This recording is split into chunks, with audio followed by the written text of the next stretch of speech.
This podcast is part of the Batman Universe Podcast Network, hosted by the BatmanUniverse.net. Check out everything related to Batman and the entire Bat family at the BatmanUniverse.net, including news and original content related to comics, movies, television, merchandise, video games, and more. Also, check out some of the other unique podcasts that TBU has to offer. Consider supporting this podcast by becoming a patron on Patreon. Even $1 can go a long way in supporting this content that you enjoy. Look for a link over at thebatmanuniverse.net to offer your support now. And now, on with the show. Hi, this is Jim Lee, and you're listening to the Batman Universe Comic Podcast. Hi, I'm Dan Jurgens, and you're listening to the Batman Universe. Hey, this is Scott Snyder, and you're listening to the Batman Universe Comic Podcast.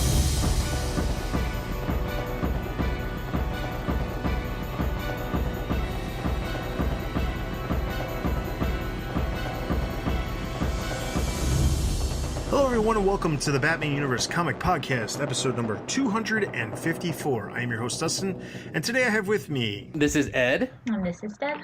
And we are bringing the latest comic news and comic book reviews from the weeks of July 15th through July 28th. And over the last 2 weeks we had Comic-Con, so we have some news from that and other news as far as solicitations. So we're going to dive into the news because we also have 2 reviews, and the feedback we got was that you guys loved Monkey Watch.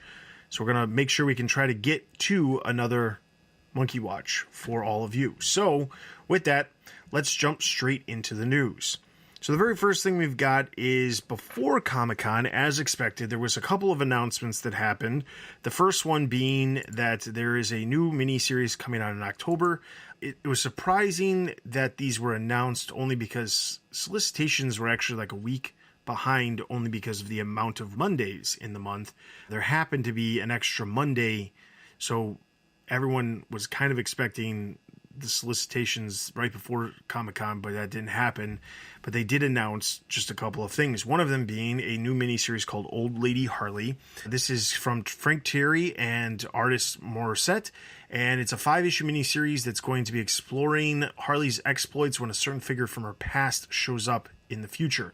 Now, if you pay attention to the Harley Quinn main series, the final issue of Frank Thierry's run was actually this Old Lady Harley, where it's just basically like an older version of Harley set in the future. And this is literally picking up, I guess, either a success or that was meant to just basically be like a setup to it. I'm guessing it's the setup only because this is 5-issue miniseries, so if they combine it with that 1 issue, it'll make it that nice trade 6 number that Perfect everyone size. loves.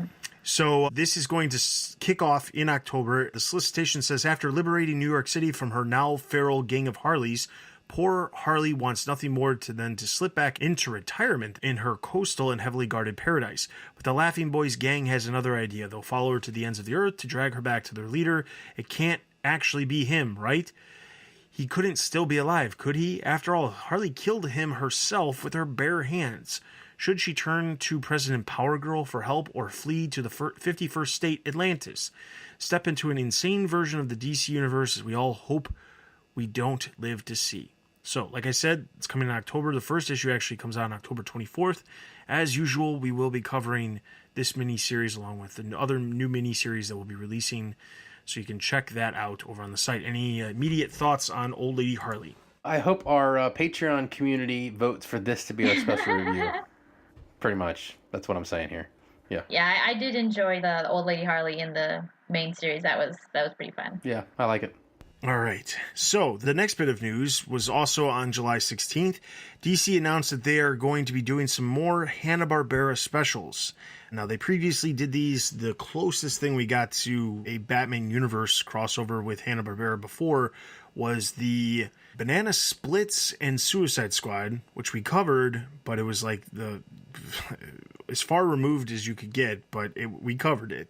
This time around, there's only one that's actually going to be touching the Batman Universe in some way, and that's a Nightwing team up with Magilla Gorilla. If you're curious to know what the other ones are, Deathstroke will be teaming with Yogi Bear, Green Lantern with Huckleberry Hound, and Superman with Top Cat. The Magilla Gorilla Nightwing one is going to be written by Heath Corson and art by Tom Grummett. The solicitation for this one says, when a famous Hollywood talent agent is found brutally murdered, suspicion and evidence seem to point to his most famous client, Oscar-winning actor Magilla Gorilla. Dick Grayson, already in Tinseltown to meet with said agent, senses something suspicious.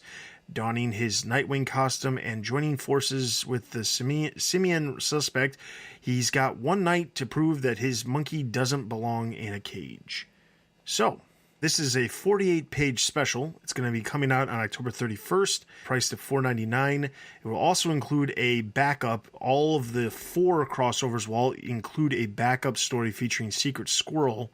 So there's that. There's 5 Wednesdays in October, just like in August. And August happens to be the Looney Tunes specials. Hanna-Barbera is coming in October. It seems like this is something DC is going to keep doing because they're not having a lot of other books that are releasing on that 5th week. In the past, we've seen a lot of annuals. Like in August, we actually have 4 Looney Tunes as well, but there's also a ton of annuals, including 3 from the Batman universe that we'll be covering over on the site. But so more Hanna-Barbera. What do you guys think? I feel like this is kind of getting beaten to the ground a little bit. I mean, it's not for me. I don't really read them, so sorry, everybody. Same for me. They're not my jam. So in other words, I guess if you really want to hear 2 people at least talk about something they don't want to talk about, vote for a Nightwing Magilla Gorilla. Yeah, that would be a good way to make me, uncomfortable, but I'll be glad to help. I don't have a problem with these. I think some of them have been done pretty well. Some of the reimagined Hanna-Barbera stuff that DC has put out as either miniseries or longer series that have lasted, some of them are actually pretty good. Rough and Ready, I was pleasantly surprised by that one. I've read the other crossovers. Some of the crossovers feel a little forced, and honestly, the fact that they're trying to go for this like hyper-realism of Hanna-Barbera characters is slightly insane. But I can appreciate something that is outside the norm, especially after I thought that the Batman Elmer Fudd story was going to be the biggest waste of my time, and it actually was really good. And it also happens, which we'll talk about in a minute, might have had a part of winning Tom King and Eisner. So yeah, I don't know. I'm gonna have to pass on that one.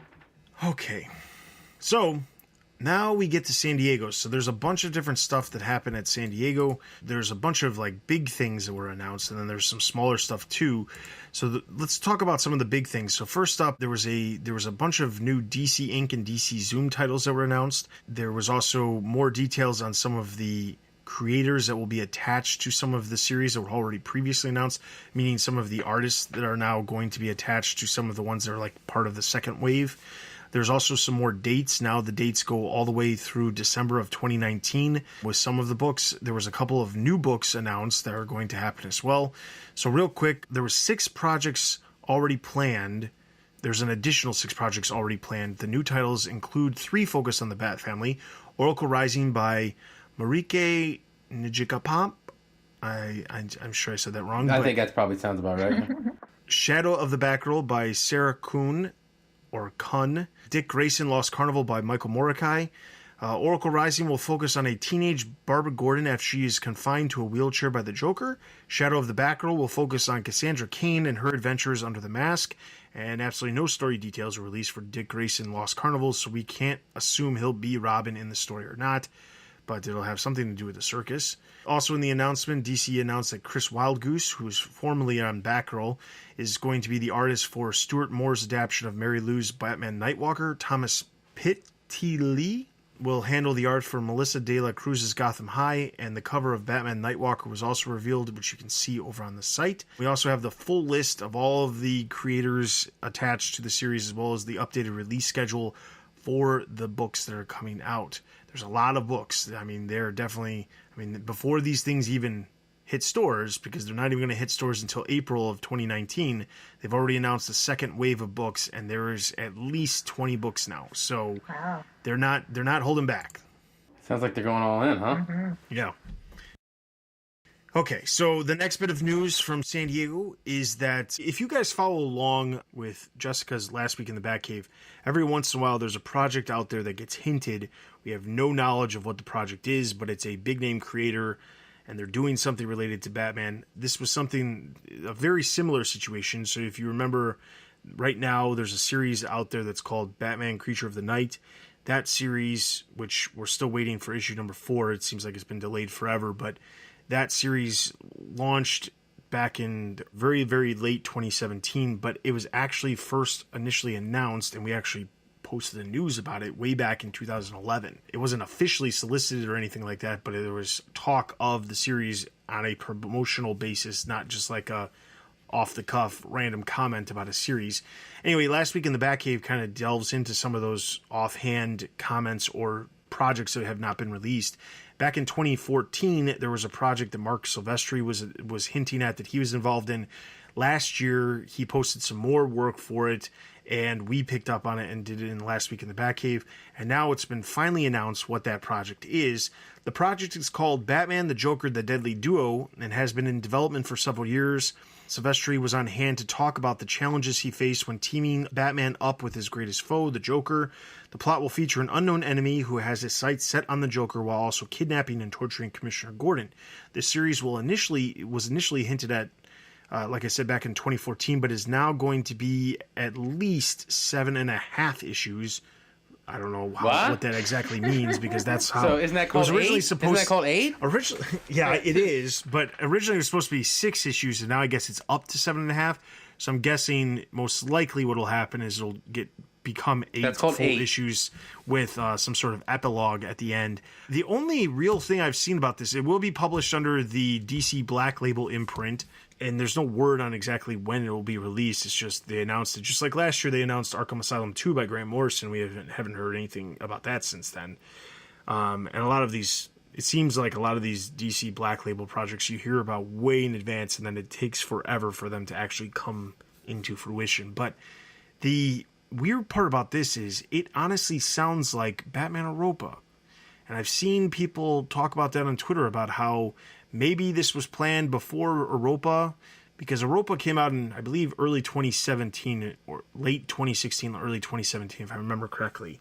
And Europa was Batman having to team up with the Joker in some way. So I'm hoping that somebody told Mark Silvestri over the past 4 years he's been working on this project that there's another series that came out, because in the middle of him discussing the project at Comic-Con, he did go on to say that, you know, Batman teaming up with the Joker is unheard of, and, you know, it hasn't been seen. And I was thinking, as I was watching the recap, I was like, I don't know about that. But so even without Europa, that's not the first time it's ever happened. Well, yeah. I mean, I'm sorry.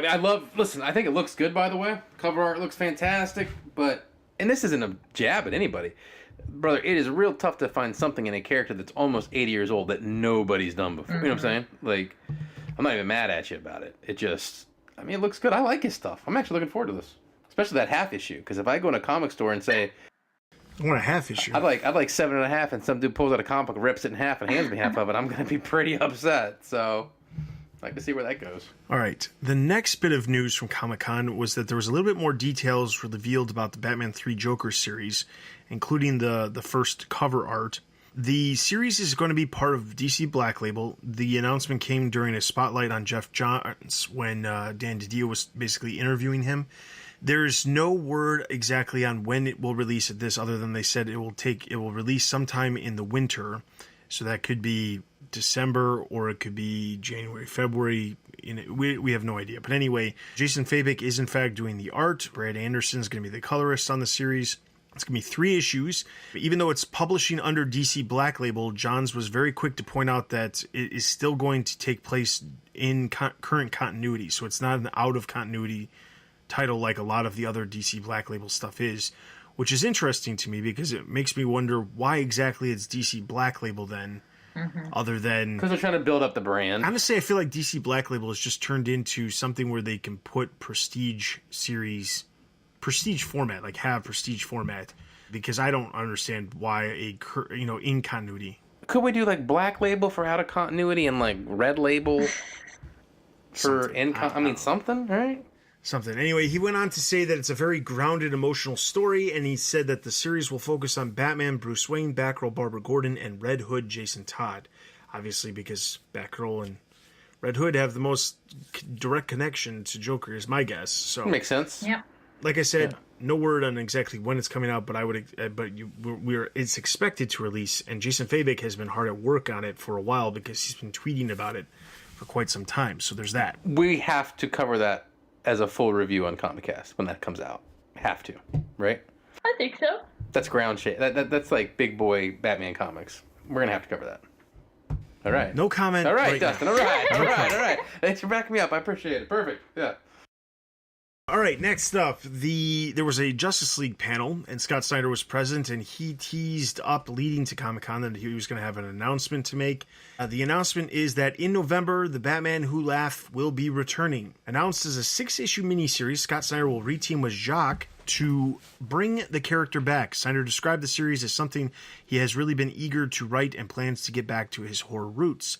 The miniseries pits Batman against the culmination of his fears from the dark multiverse. This, of course, would be the evil combination of himself and the Joker, the Batman Who Laughs, and he will also be bringing with him another evil version of Bruce Wayne. This version of Bruce Wayne actually killed Joe Chill with the very gun that Joe Chill used to kill his parents, and then he became basically the Punisher version of Batman. We have art that you can see over on the site for this. The Artillery Bats it was named, but I don't know if that's actually the name. Is this character that's coming? Snyder debuted with DC Comics with Jock on Detective Comics back in 2010. This marks the Batman Laughs first appearance and not a flashback, although I don't know if it is a flashback or not because we don't know what it is. But this is not DC Black Label. This is all just a normal miniseries. So again, not understanding the definition of why some series are getting Black Label and some aren't, but this is happening. So it's happening in November. Doesn't sound like they've understand the difference either, by the way. So I don't really think they do. All right, next bit is basically a roundup of a bunch of different stuff that wasn't at any specific panel that was a ton of stuff. So these are all a little bit of news bits here and there, but there's a bunch of different stuff to talk about. So while there was tons of big things revealed, there's a bunch of small stuff. On the DC Nation panel, Tom King was present, and while most of the discussion was about Heroes in Crisis from him, other creators on the panel talked mostly about DCU projects that don't pertain to the Batman universe. Tom King did mention The Wedding and stated that he hopes fans stick around to issue number 100 for the full story. He also cracked a joke about giving spoilers on the panel, but assumed the New York Times would beat him to it. That's funny. Yeah. During the Batman panel, the most significant announcement was that Batman would be returning to his trunks on the outside costume in Batman number 53. While if you have been following along with Doomsday Clock, you probably already knew a change was coming, as the bat suit featured in the series is not Greg Capullo's design suit from the beginning of Rebirth. It does, however, prove that Doomsday Clock is going to have some continuity issues with taking place in the future, since the bat suit featured in the series does not have the trunks on the outside. I find it hard to believe that they're going to screw up a future story with continuity issues, right? That's never happened before. Yeah, of course. That's never happened. That's all new. First time for everything, huh? Also on the Batman panel, Peter Tomasi was finally announced to be heading to Detective Comics, what seems like the worst kept secret in the Bat books. We have been predicting this for months. Tomasi will take over Detective Comics with number 994 in December with Doug Mankey on art, leaving only 6 issues before the monumental number 1000. The official reveal stated that Tomasi would build towards number 1000, so at this point, we have no idea whether or not he'll be on the series longer than that. He better be. Other reports from the Comic-Con, there's some conflicting reports on this announcement, and DC didn't send out an official press release. There's conflicting reports. Some of them said that he's starting with 994, building towards number 1000, which is what we reported, and was also reported by about 3 other sources. But there was another source out there that said that he would be heading up Detective Comics number 1000 when he gets to it.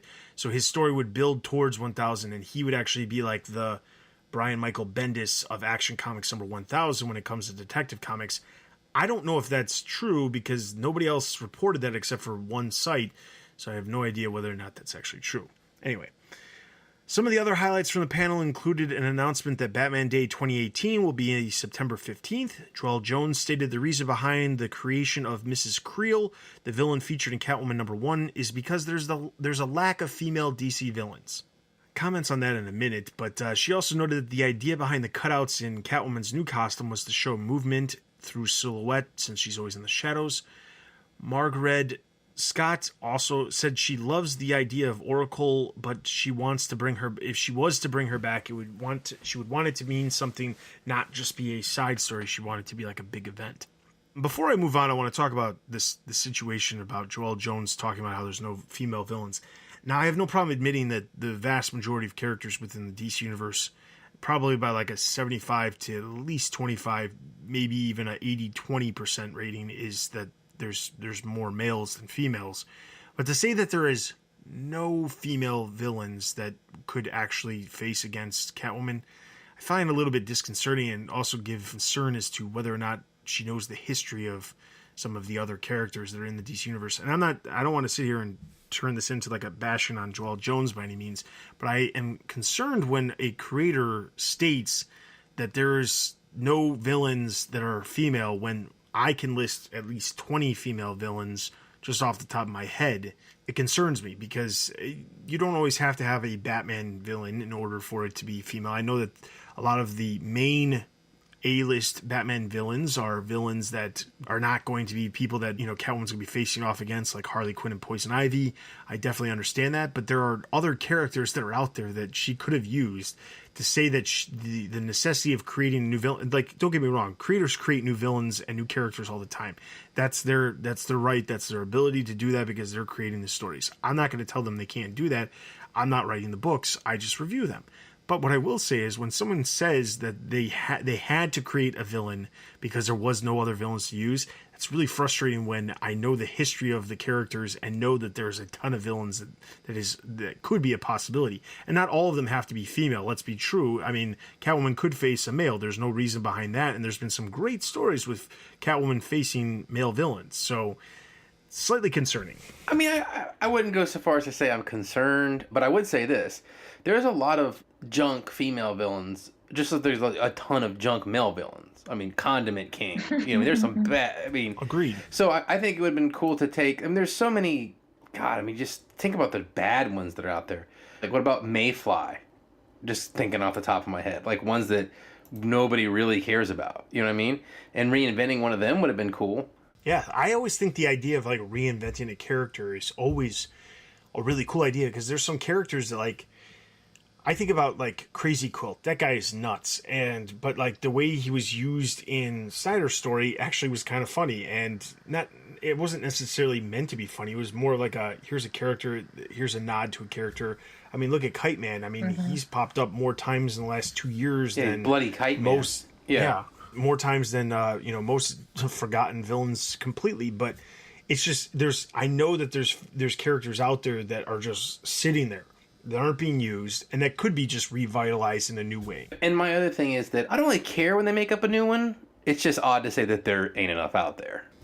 Yeah, and I think that's the biggest thing. I mean, I remember back at the beginning of the New 52, Tony Daniel was on Detective Comics, and all he was doing for like the first 6 issues was creating new villains, not using any villains that existed before. And I remember having this big long discussion at the beginning of the New 52 on one of the comic casts about how it was odd that he kept using his own creations or character, just creating new characters rather than using established characters that most people would know. Like, if the point of the New 52 was to bring in new readers, why wouldn't you be introducing them to, like, classic characters and just doing new takes on them?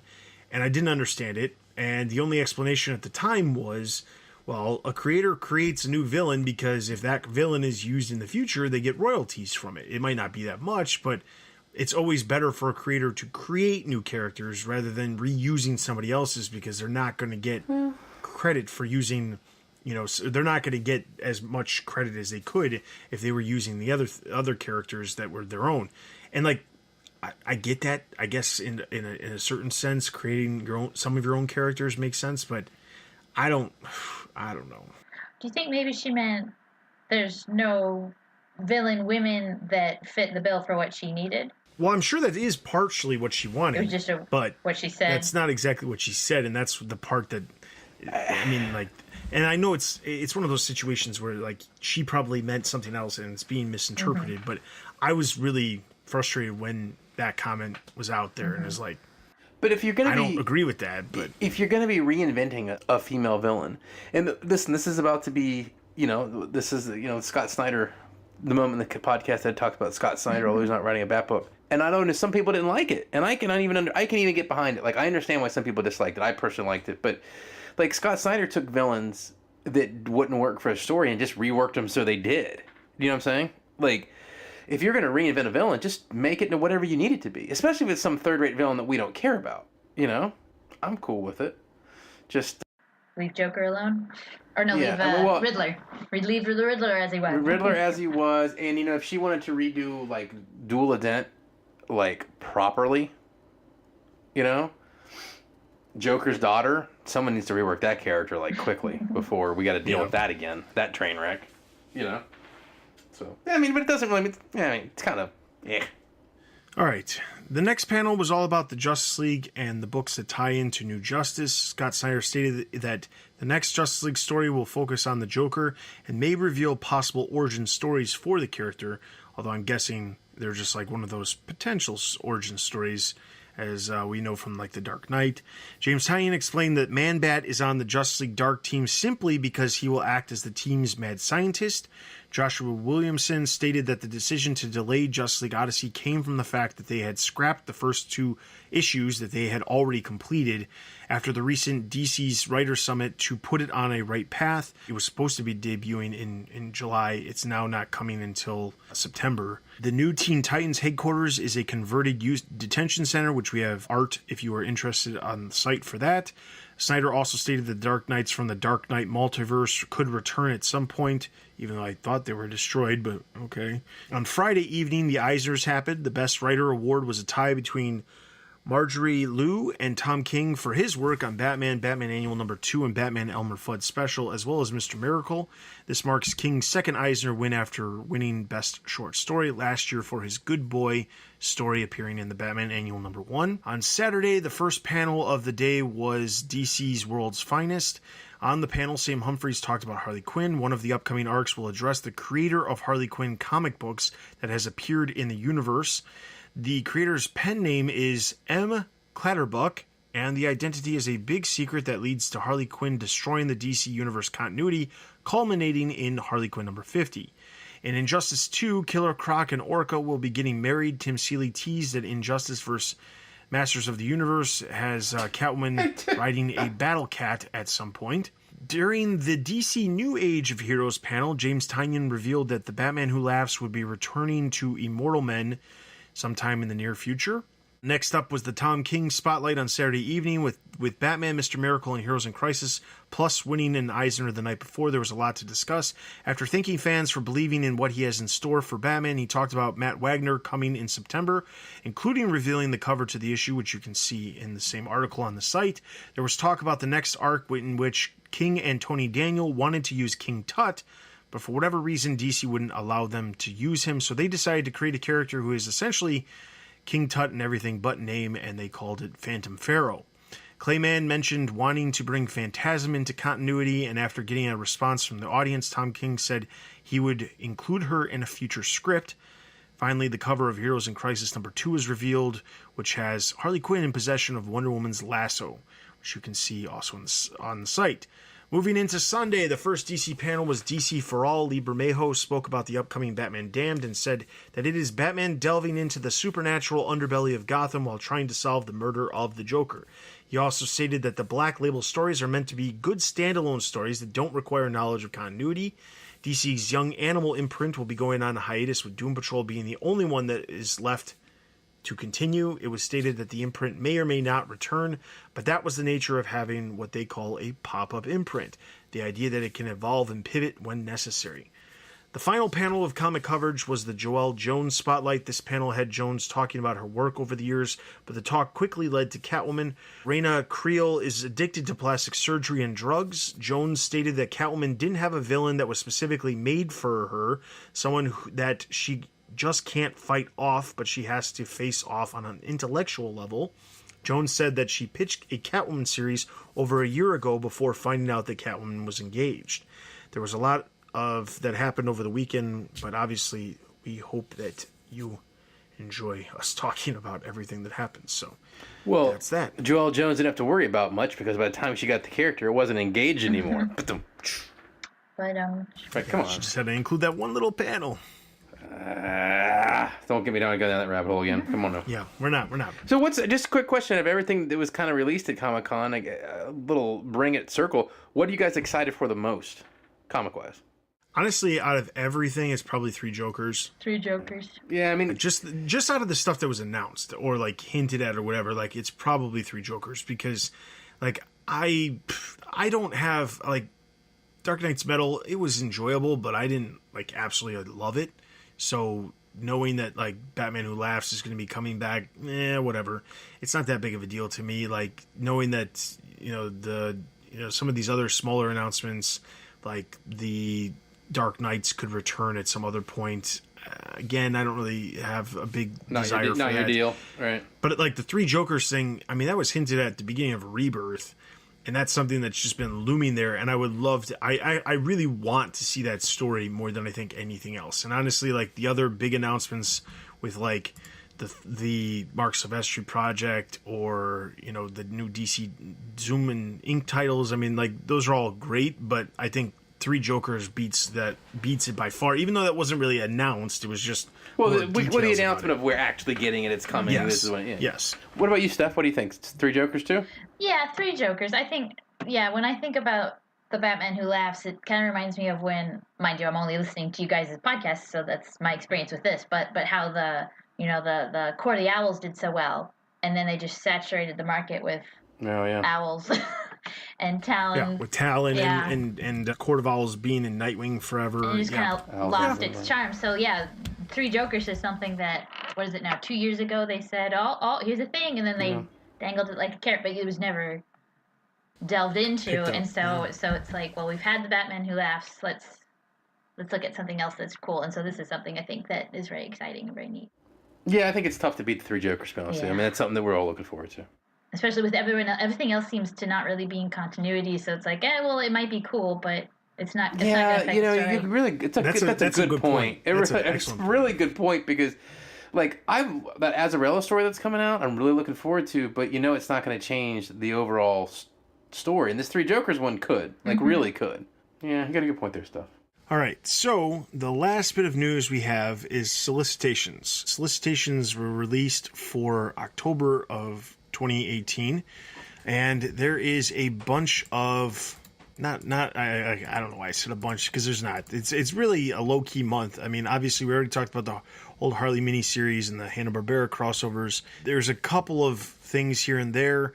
As previously revealed, Batgirl is moving away from Burnside and is back home with her dad. She'll also be getting a job at GCPD, giving her access to the police department's database, which will give our hero a chance to flex her Oracle skills to hunt down Grotesque, assuming her foe doesn't use her own hacking skills against her. Nightwing hits number 50, which means it's an oversized issue priced at $4.99. Is he getting married in it? He's not getting married in it, but it does say that he was injured by KG Beast over in the pages of Batman, so the anniversary issue will delve into Dick's history of fear and doubt and how the Scarecrow factored into Dick's decision to become Nightwing. So that's interesting. Speaking of return of classic villains, the Joker will be arriving in Batman Beyond. Obviously, the last time the real Joker was in Batman Beyond was back during the animated movie Batman Beyond Return of the Joker. The new Batman and Robin, as part of Batman Beyond, will actually be facing against what they believe is the real Joker. And then the Joker will be also popping up, like I said earlier, in the old Lady Harley series. The interesting one that I thought for the month was that it was announced that Secret Files is returning. Really? So not only are we getting the Hanna-Barbera series at the end of October because of the fifth Wednesday, but there is also going to be a Batman Secret Files #1. Now, this is the first Secret Files that's coming out, and there's not any other ones that are planned for that month, so I'm sure we'll see some more of them down the line as something that'll probably also be included on fifth Wednesdays of the month. But the Secret Files is actually going to... It says there's a host of Batman villains that are going to be featured. There's also going to be a team-up story with Dark Knight Detective Chimp, so you know I'm going to be reading it. Oh, yeah. The one-shot will feature a framing story by Tom King while delving into the mysteries of Batman and his rogues gallery. What's slightly weird about this is that because... So the last 2 years, the Batman Annual came out in like October, November of 2016 and 2017. This year, because November doesn't have 5 Wednesdays, October does, and October has 5 Wednesdays, so you would expect the Batman Annual to come out, but for whatever reason, they're just doing the Secret Files with Tom King doing this framing story, which I feel is weird, because with all of the critical praise that the first Batman Annual got, especially with him winning the Eisner for that story that he did about Ace the Bat Hound, and then the critical acclaim that he got for Batman Annual number 2 last year, it seems like a weird choice to have him not do a Batman Annual again this year and do a Secret Files. Now, Secret Files during the New 52 was a horrendous mess that I wish they never did, because it messed with so many, and I say that because it wasn't called. So Secret not your Files, favorite it was called book. Secret Origins. Yeah, it was called Secret Origins during the New 52. Yeah, it was bad. But it was horrible, absolutely horrible.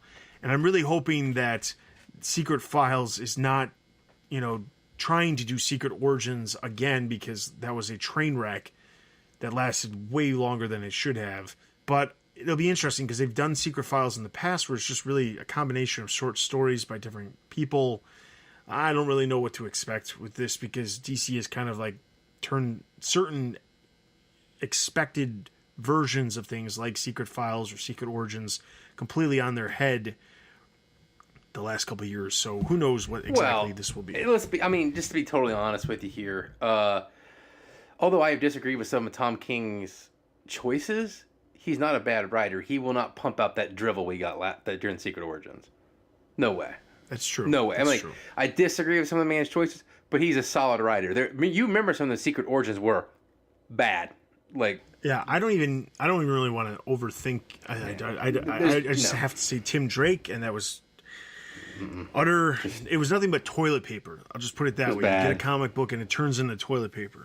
So are Secret Files like DC laying down what is current continuity or clearing up? Secret Origins is what that was supposed to be. Now, Secret Files in the past is kind of like, it's a combination of like some short stories that deal with certain characters, and then in the past there's like a one-page biography about a character, shows like where they first appeared, their like normal vital stats, how much they weigh, their height, hair color, that kind of stuff, their affiliations, things like that.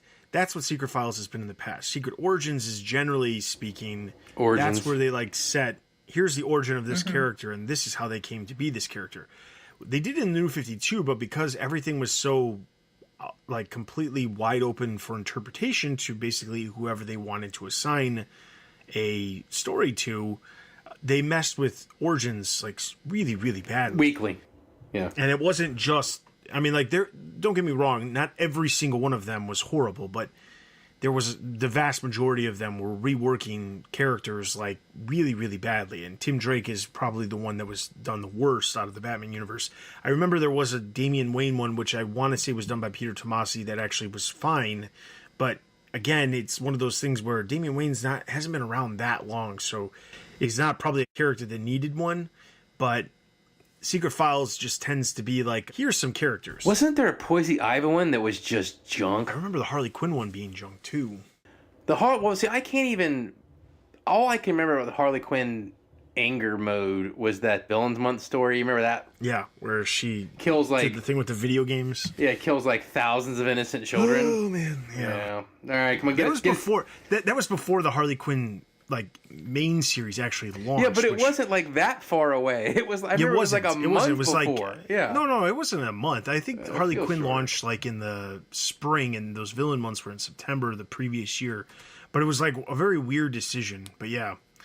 All right. So outside of the Secret Files, Injustice 2 will be wrapping up the events, and the Injustice universe seems to be coming to an end because the Injustice, the final 2 issues are going to be coming in October. Don't believe it. Yeah, there's no word if there's a sequel series, but the one thing that's interesting to note about Injustice 2 ending is they already ended DC Comics Bombshells, and now Injustice 2, which was the Injustice books in general, because let's be honest, Injustice 2 has only been going on for like 2 years, but all the Injustice stuff has been happening for like 7 years now. The Injustice and DC Comics Bombshells were the two digital first series that were like happening for a long period of time.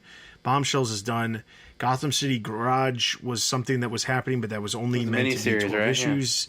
Yeah. So that ended with the end of Injustice. It doesn't really seem like they're doing a whole lot of digital first series. I know Teen Titans Go is still digital first, but that's a kid's series, so maybe there's different rules when it comes to that.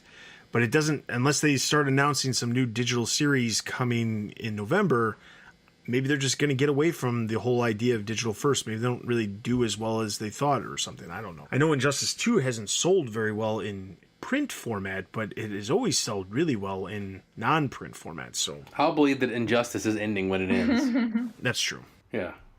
Because, I mean, there's a lot of time in between now and October for them to announce another series. So, in honor of 24-hour Comics Day, which is October 6th, if you don't know what that is, basically there's a thing that happens in the comic creator world where you have a blank comic book. It has 24 pages. You basically write and draw a 24-page comic book in 24 hours. You can't pre-plan it and come up with a story ahead of time or plot it out. You have to do all of the work in one day.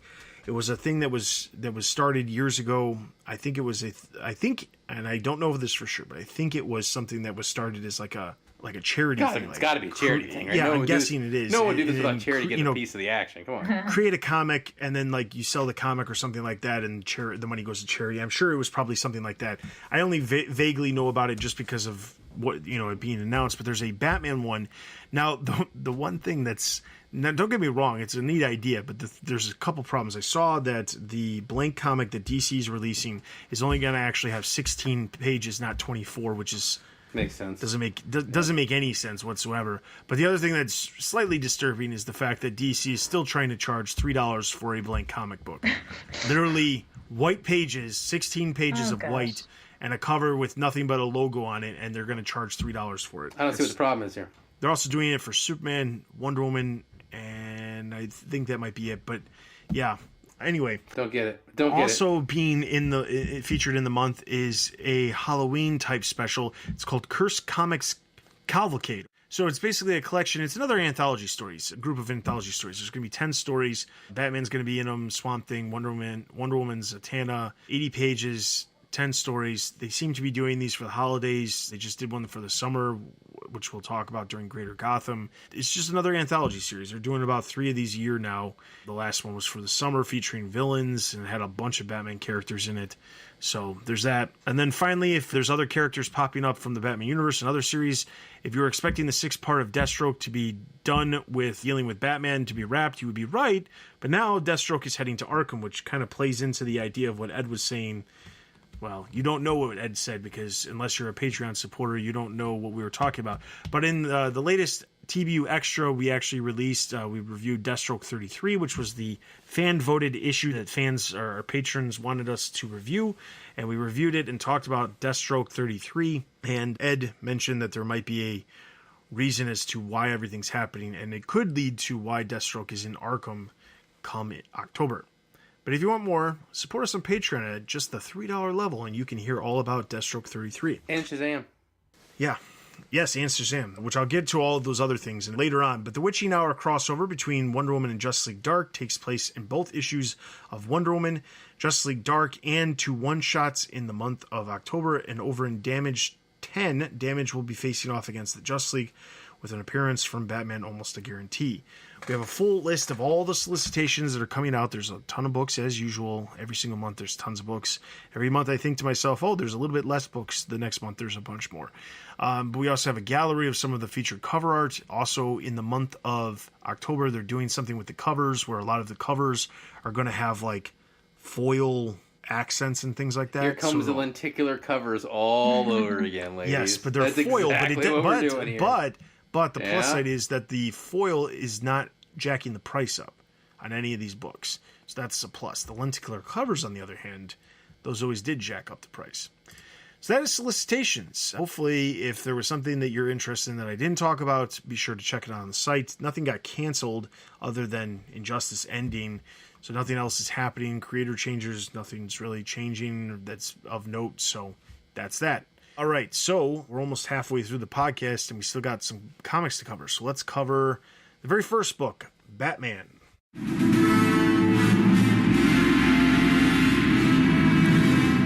Batman number 51, as it's more commonly known, the one after the wedding that didn't happen. This one is wrote by Tom King, art by Weeks.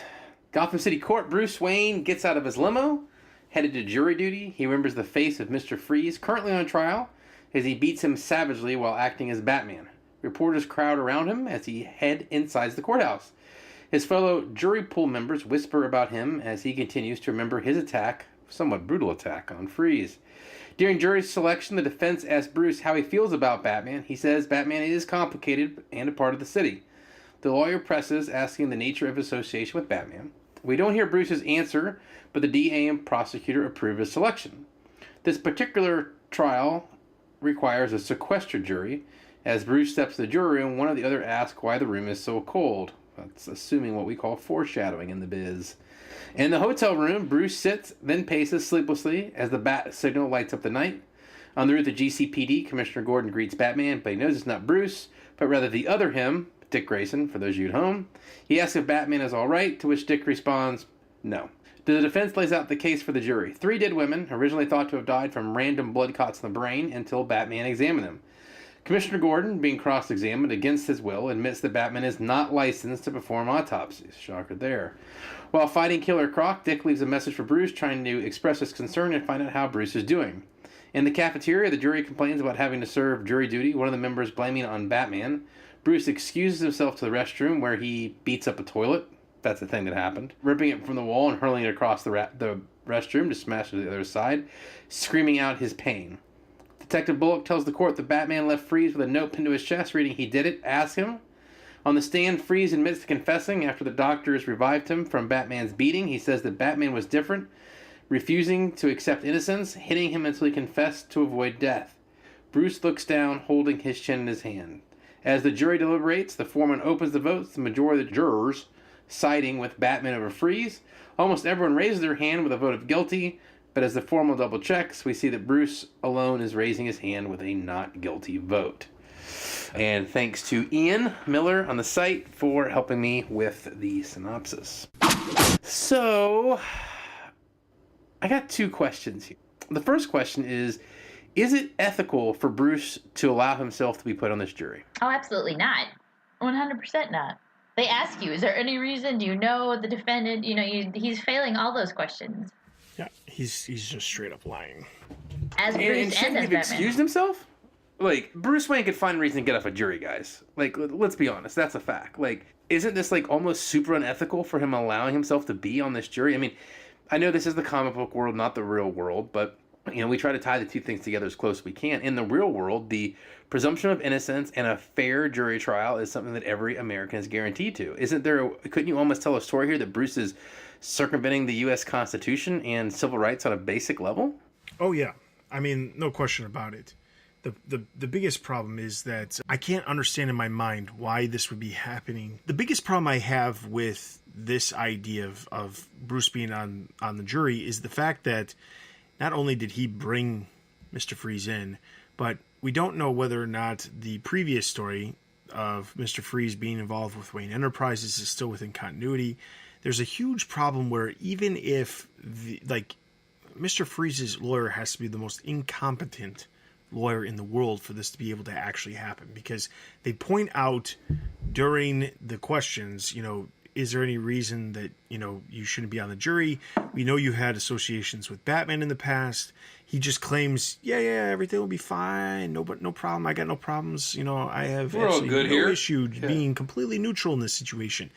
Mr. Freeze's lawyer has to be the worst absolute lawyer in the world. And the thing is, if anything, his lawyer would have a great case for an appeal if he ends up being guilty because he's on that. I don't know why the prosecutor would want him on this case in the first place. It just seems like a mismatched possibility. I can't see either the prosecution or or Mr. Freeze's lawyer wanting Bruce Wayne on this jury. I don't know why either one of them would think that this is a good thing. I think they would just be like, you know what, we both dismiss this one.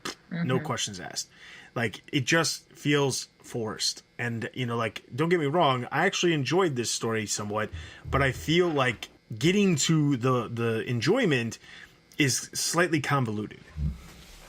Steph, anything else for you on that? Yeah, I mean, you definitely have to suspend your knowledge of the legal system to accept this story in its totality. But I mean, it was a good story. I'm with Dustin. I mean, I liked it for the most part. But yeah, it is a little weird. But I don't think I let it disrupt my enjoyment. I was kind of actually thinking I was too young for the OJ trials, but for Michael Jackson's trials and stuff, I remember there were like stories on the news about how they have to find people for this jury that either have never heard of Michael Jackson or don't hate him or don't love him.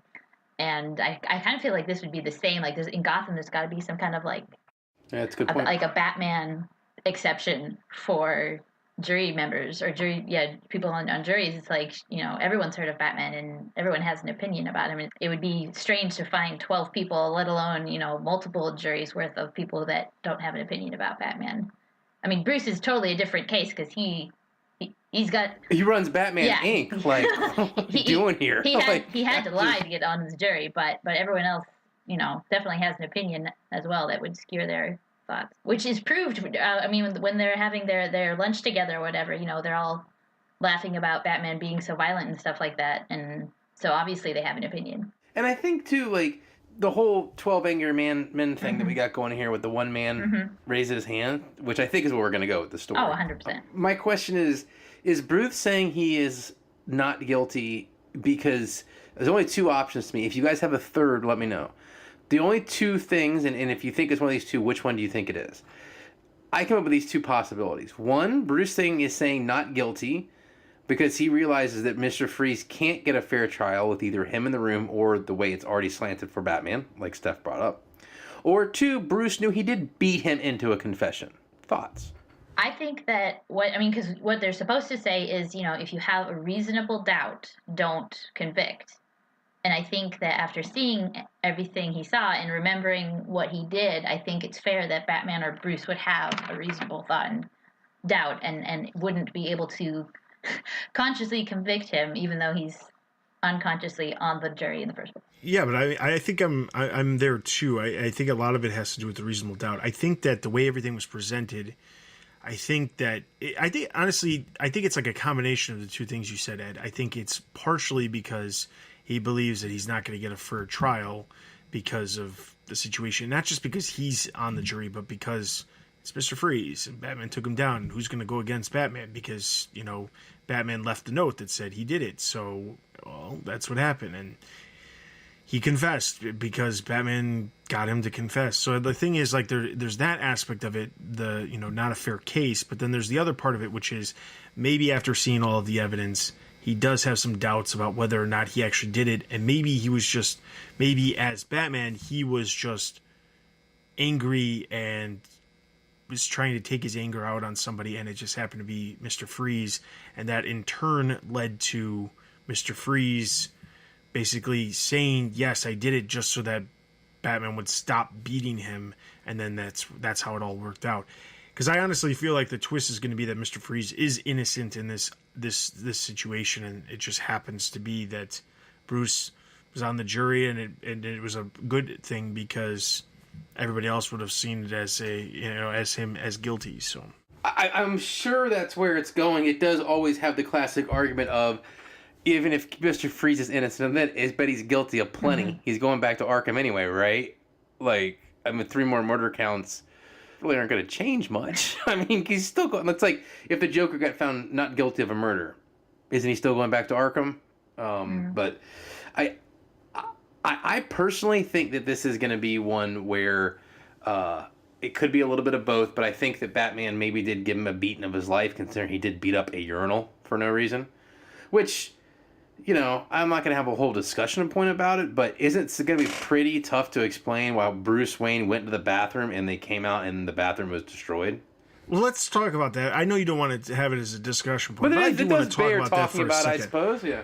So, Bruce Wayne, don't get me wrong, he's a strong guy. Obviously, he's like the epitome of what a physical, the physical specimen could be as a human. I get that. But ripping a urinal off the wall plumbing it all is not an easy task. I mean, like, I saw that and I kept thinking to myself, not only is this ridiculous just to explain, but I don't understand why or how he could do that. Like, I don't know if they're like, I don't know. Like, here's the thing. I'm looking at it from the perspective of, I don't know exactly how a urinal is attached to the wall, but I assume it has a lot to do with the plumbing that's attached to the urinal. A toilet is screwed into the ground normally with screws. And I imagine that, like, somebody coming to a toilet, somebody who's, like, super strong, like world's strongest man competition type strong, could come up to a toilet and pull it off. The tank would come off easily because it just detaches from the back. Mm-hmm. But, like, pulling up, the toilet from the ground as it's screwed on, you have to pull up the screws in order to get that to actually come up. You're a bad man if you can do that. Yeah, you're a bad man. Yeah. But a urinal isn't like that. It's not like it's screwed into the wall. There's no screws that are exposed. So, like, and like I said, I don't know exactly how a urinal is attached to a wall, but I know the plumbing attaches to the top and, to the wall that way. But I know it's not just hanging on the wall either because it's attached in some way. So, like, it was, I don't understand why they did. Why? I mean, like, it's one thing to show that he's angry, like kicking a door, like punching the stall door, the mirror. Like, that's something that's very common and makes sense, and like, isn't like a crazy feat of strength that they're trying to get across, because I guess that's the only thing that they're trying to do here in this situation. But that urinal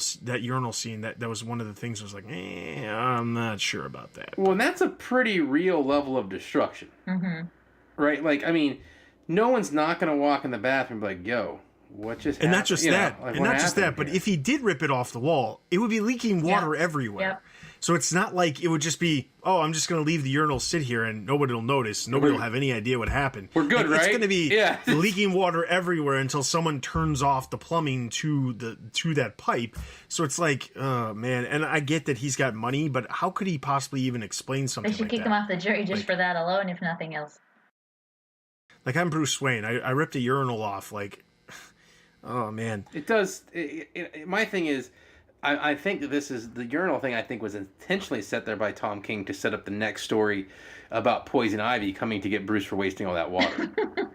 Maybe. Right? Sure. That's all the questions I got for this one. But yeah, and I just want to, like, wrap this up by saying, like, I enjoyed the issue. I did too. But it's one of those things where, like, I feel like we're plagued by this stuff. Like, we see the smaller points that we have negative reactions to, and it's not always the best thing. But, like, this was actually an enjoyable issue.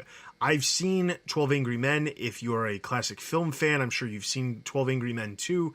It definitely has some ties to 12 Angry Men. Some of the actual camera shots from the panel, like the way the panels are presented, feel like they are completely doing an homage to 12 Angry Men, which is, I know after I read the issue, I knew that that's what they were going for because he talked about it at San Diego.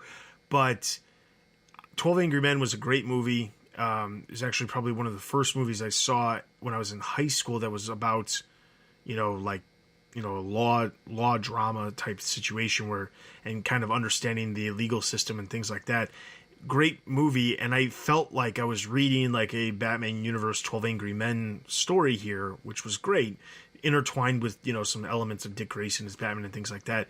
And let's just say Dick Grayson as Batman is also kind of interesting because it seems oddly timed because he took over Batman because Bruce is on jury duty, I guess, but it just goes back to that thing, and I don't want to keep getting on the negative stuff. But I enjoyed the issue, and I'm giving it a 3.5 out of 5. I just want to say, like, Lee Week's art, freaking amazing. I love his art. The last time we saw his art in the Batman universe was back in Batman Elmer Fudd special last June. So it's been some time, but yeah, great stuff. I'm also going to give it 4 out of 5. I did really enjoy it. I just thought some of the things could have been tweaked. You're gonna laugh, but my final verdict on this was I think that this could have been a 4.5 out of 5 if we had Bruce go into the jury as Matches Malone undercover. Right? Like it would have been. It would have even made more sense. It would have made more sense. Yes, but it would have been funnier to know why exactly the government has Matches Malone on their jury would have to be a list. registered voter. I mean, so I don't know why, but I don't know when I was reading it, I kept thinking, man, because I like the art and I like the idea of Bruce kind of having to come to tackle with this kind of big moment, like, are you going too far type deal, right? So I like the whole setup, but I thought, man, it would really be better if it was Matches Malone, because that would even that would erase the whole problem with the DA, right? It'd be like he's just some schmuck, and the fact that there was a gangster beating up urinals would be almost normal. You know what I'm saying? Like, I just thought it would have been cute. That's all. 4 out of 5. I liked it. I'll do a 3.5 out of 5. The urinal, I hate that we keep coming back to it, but yeah, it happened. It took me out more than anything else took me out, because at that point it's like, okay, I've suspended my belief. Let's go. Sure, Bruce Wayne on a jury. Wait, why is the toilet being thrown? What did that toilet do to him? And I understand, and like we said, I understand why he did it. He's angry. I like that they're almost dealing with, because every time Batman gets angry, he does overdo it. And it's just interesting that they're dealing with it so early, like immediately after Selina leaves him. We're dealing with you being too violent. I just think that's pretty cool that they're doing it so quick. And I don't know, I think it's going to be interesting, since it's going to be a Bruce sitting and listening and thinking story. It's definitely going to be a type of Batman story we don't get very often. I'm looking forward to that. So 3.5. All right, and over on the site, Ian gave it 4, so that's going to give Batman a total of 3.5 out of 5 Batarangs. Let's move into our next book, Detective Comics.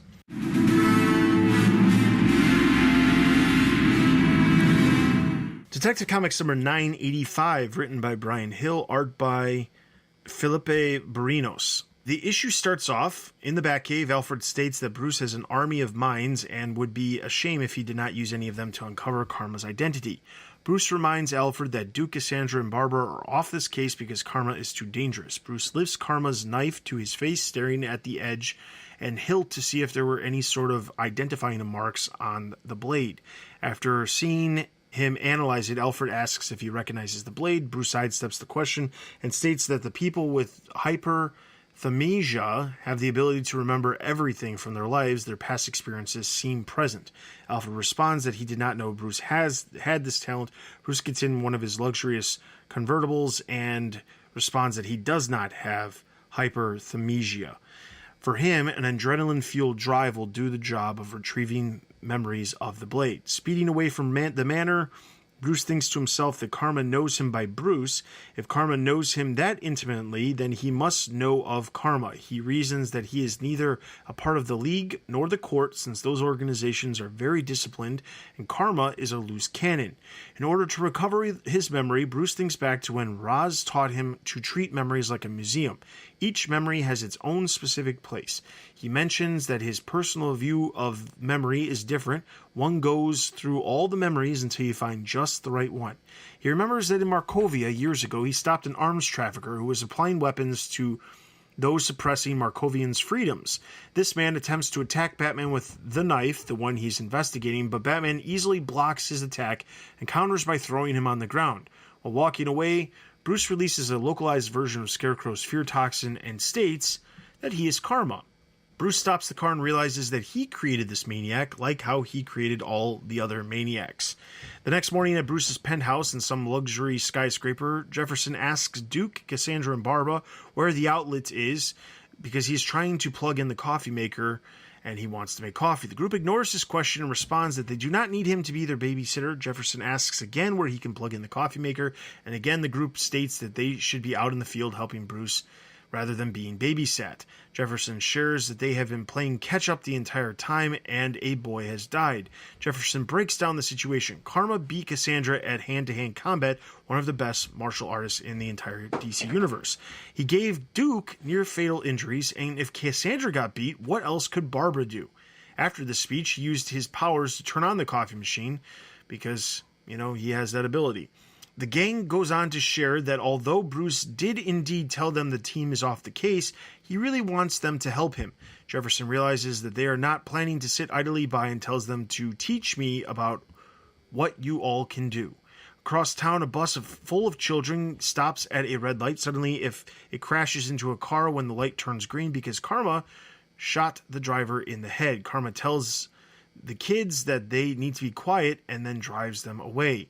At the downtown GNN headquarters, which would be like CNN, the news anchor from the first issue of this arc is kidnapped on set while she's preparing for the evening news. Karma uses the anchor to explain his personal manifesto on a live broadcast. She says that Batman has 24 hours to save them all. She says that all Batman has to do is remove his partners from the crime-fighting crusade. At the end of the speech, Karma throws a lighter at her feet, burning her alive on live television. Disgusted, Bruce tells himself that he should have anticipated Karma's next move. He has been too distracted and too comfortable, which has caused him to not be to the level he once was. Alright, so, first thing I want to talk about is kind of the ending in the situation with the GNN headquarters. So, there's a very reminiscent of The Dark Knight, which also happens to, July also happens to be the 10th anniversary of The Dark Knight, which came out in 2008. And if you remember in The Dark Knight, there was a scene where the Joker takes the news anchor and ties him up and tells him to read off, his demands. And then he says all that Batman has to do is take off his mask and reveal himself to everybody, and then the horrible stuff will stop happening. This was very reminiscent because basically a news anchor is doing something very similar, only it's not the Joker, it's Karma. This kind of shows that Karma, at least the way it's been shown, is not somebody that we thought it could be, and not somebody that intimately knows Bruce. It's kind of debunked in some way last issue where we saw Karma have the mind-reading helmet, which explains why Karma can say Bruce and knows how everything works. So I wanted to say, did you guys feel like it was a callback to The Dark Knight in some way? I'm sure it was. I'm sure, but it's not like it's. I don't feel like it's stealing it because it's not really. And obviously, it goes much more severe by him burning the news anchor alive because that didn't happen in the Dark Knight. But did you guys catch the callback, or did you just pass by? Pass me by. To be honest with you, every time I see a news reporter, all I can think about is The Dark Knight Returns, because it's so like news reporter heavy, like with all the scenes of reporting all that. So every time I see it, I just think it's a callback to Dark Knight Returns. But your call is better. It went over my head. I forget about the movies most of the time. I probably have just been thinking about the movie a lot more just because the entire month all I keep seeing is articles about like retrospectives and stuff like that. The other thing is, so the idea of Black Lightning being around to basically harness the abilities of Batgirl, Duke, and Cassandra, the idea that they might actually be right and he's wrong kind of shows that he has some stuff to learn from them just as much as they have to learn from him. And I thought that was kind of interesting. But the fact that he decides to say, teach me what you can all do, instead of diving into that in the first place, doesn't really seem like, they all have skills to a degree. Obviously, they all have certain skills that are different. And Duke probably has the least amount of skills in my opinion, but they all still have some sort of skills. And the fact that he didn't dive into what they all can do in the first place, but has no problem pointing out that Karma was able to defeat Cassandra, even though, well, I guess none of them have realized that what his helmet is doing and allowing them to read their minds. But you would think that would be something that would come up. But anyway, the thing I wanted to talk about is, so obviously this is gearing up towards potentially Jefferson leading the three of them to take down Karma, because Bruce seems to think that he's going to have to do this all on his own. Feels like next issue we're going to get into a situation where he's going to be in a bad spot because he thinks he has to do this all alone. And then the final issue is going to be him receiving help from other people, calling back to the fact that the Bat family actually matters and he doesn't need to be all alone and he actually does need help occasionally. Do you guys think that's the way it's going, or do you have a different idea of which way it'll go? I think you're probably right. It does sound a very lonely place of dying with a bigger cast, doesn't it? I do think that I think that you're going to see the Outsiders coming out of this, read by Jefferson, I would assume. So I guess my only change in the kind of way you broke it down was I could see that he, at the end, thinks he needs the help of others, and they think that they want to be away from him. Wouldn't that be like the classic way the story goes? Once he's accepted that he wants them in his life and that he actually is made stronger, they decide that they want to leave and do their own thing, which I assume where the Outsiders team could come from. Unless it turns into Detective Comics and the Outsiders. Hey, and then they would stick around. that's a possibility. Well, the only, I mean, I could see that, but the only problem is the creators are lined up on it. Although I will say that Brian Hill's other series that he's writing right now, which is The Wildstorm, I believe it's Michael Cray. Michael Cray is the other series he's doing for DC. And that series is actually wrapping up in October, leaving a giant wide open possibility for him to be doing an Outsider series come November. I mean, we'll obviously know about that shortly if that is the case, and it would play in perfectly with what's going on in Detective Comics, but obviously there's some time in between there. The last thing I want to talk about is the situation with Karma, the fact that Bruce remembers that he came across this person before. It's not anybody that we knew, but it's just somebody that Bruce had dealt with as Batman. And to me, I think it's interesting that we're getting to this idea that Bruce creates these maniacs. I mean, that's basically what we're doing here. This idea that, there's always this theory out there that if Batman didn't exist, all the other villains that are in Gotham City, that inhabit Gotham City and terrorize Gotham City, wouldn't be there either, because Batman is the one who brought the crazies. It's been explored in multiple stories, but in this one, it seems like he really did directly create this character, because I mean, like, let's just be honest here. Beating somebody up is one thing, but, like, dosing them with fear toxin seems a little extreme. Yeah, I mean, there's always the more philosophical argument of, did Bruce being Batman taking it to a 8 make all the villains take it to a 10? But this is a far more direct argument, which is, no, dude, we're not talking about the philosophical impact of a guy dressing as a bat beating people up. You literally made this guy. You know what I'm saying? Like, this is a callback to the Killing Joke style stuff where, no, you literally dropped the Joker in a vat of bat. You know what I'm saying? Like, yeah, I feel like he is. I mean, I don't know if responsible is the right word for it, but he definitely bears some culpability in this guy's lunatic behavior. Especially if he kind of knew what he did to the guy could have the possible effects that it did. Kind of irresponsible he didn't do something about it before the guy showed up killing people. That when I read that, I was like, did I really just read that? Did I read that? Yeah. That really just happened? Was that a dream or something? I don't know. But yeah, it seemed really strange for him to do that. And for him to do that and it be the way it was presented, this guy didn't seem like he really deserved that. Like, I could maybe see it if this guy had, like, really messed with him and was, like, an evil mastermind and this had been a crazy long time in Batman's life, but it really just seems like, what was he, a gun runner, a drug runner, whatever? And then he dosed him. And it doesn't seem like the punishment fit the crime in any way. And then he just walks away. I'm good. See ya. Yeah. Yeah, you don't have to go to prison. You're just going to get doused by scarecrow toxin. Yeah. So I thought it was very outside of the realm. I mean, it feels like one of those situations that we're kind of seeing over in Batman where he's just really angry and he's just beating the pulp out of somebody for no reason. But instead of beating the pulp out of somebody, he's just saying, you know what, I don't have the time to deal with you, so here's some fear toxin. Why Batman's carrying fear toxin around with him, I don't know that either. That doesn't make any sense because it doesn't seem like something that would come in handy all that often for him. I was also confused why. Well, you never know. Because his first thought, whatever, leading up to that flashback is, well, he called me Bruce, so I must know him. And then it's just some guy who doesn't know him. I thought that was weird too. I thought that was weird too. Because the whole argument is, this must be someone I know, and it turns into some guy I tangentially tied down and gave fear toxin to. All right, so overall, art was great. I'm going to give this, and I'm enjoying this story. I honestly am. I feel like it's an interesting story. There's enough talking points to really get me interested. I'm going to give it 4 out of 5. I'm going to come down from where I was. I'm going to go to 3 out of 5. It's very enjoyable, and I really love the scenes with Jefferson as opposed to the Batman stuff in this issue. I had problems with it, but now I didn't write them down. So, but I'm struggling between a 2.5 and a 3. So I'll probably go with the 3 because the art was really good and I am interested in the story. I just really was thrown off by the guy's literally a nobody. Batman did some really messed up stuff, shady stuff. Thought it was pretty violent. I mean, that poor journalist got flamed up on TV. That's a bad way to go. That was pretty sad. Yeah.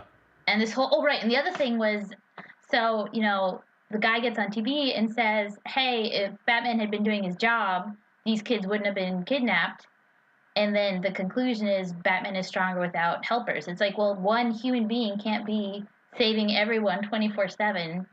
It's the opposite conclusion should be he needs more bat friends, especially more daytime bat friends like Duke. I don't know.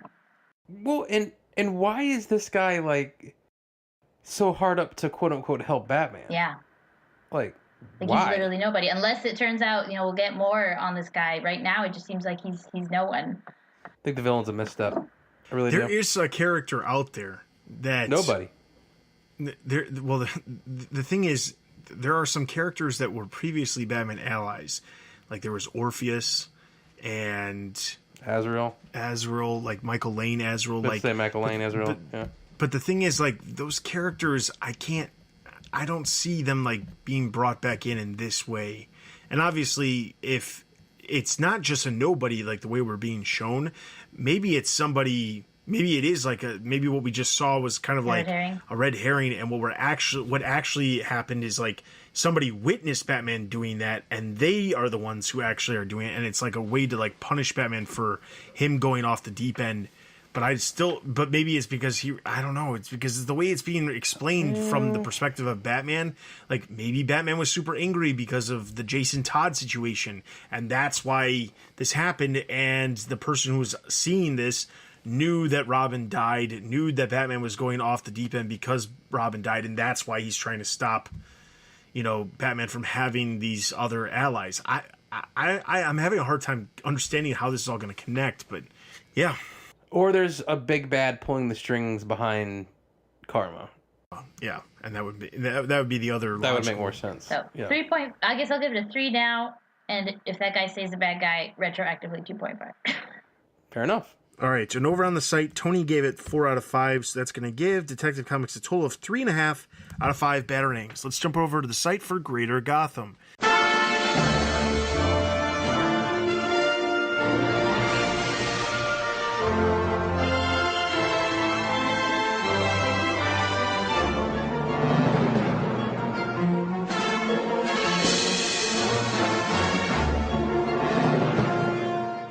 Starting off on July 18th, we have main TBU books. Batman number 51, we already talked about. Batwoman number 17. Batwoman returns to Gotham City and reunites with Renee Montoya while investigating a clock-themed robot drug dealers. This was reviewed by Paul. He gave it 4 out of 5. I'm going to give this one a thumbs up. Thumbs up. Neutral. Harley Quinn number 46. Harley starts to buckle against the rules of Granny Goodness as the once infinite offerings of Apocalypse start to lose their appeal. This is by David. He gave it 4.5 out of 5. I'm going to give this one a neutral. Forgot to rate it. Thumbs up.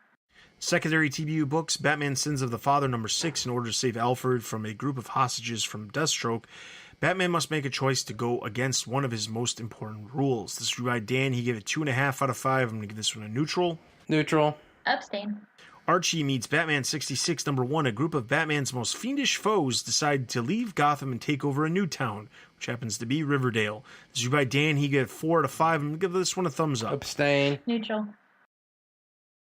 Main DC Universe books, Justice League number 4, The Legion of Doom make their move as this time they mean business. This is by Corbin. He gave it 4 out of 5. I'm going to give this one a neutral. Thumbs up. Get with the program. Neutral. I'm looking forward to issue 5 because I know that the Legion of Doom is going to be the main focus. How good's that going to be? Come on, Legion of Doom.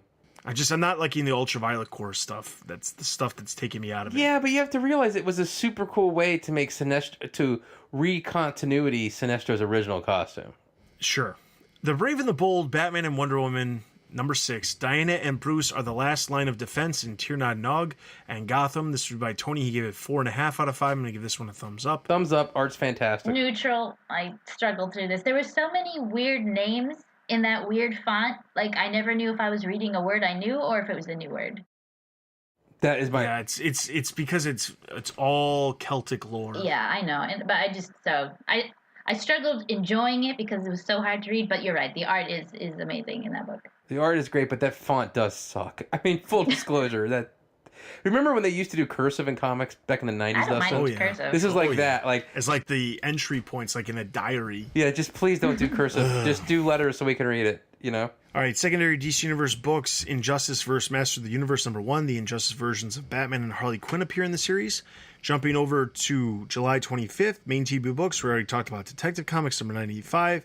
Batman Beyond #22. The new Robin comes to Batman's aid. A reformed villain asks for help as a mysterious mastermind is revealed. This is by Adil. He gave it 2.5 out of 5. I'm going to give this one a neutral.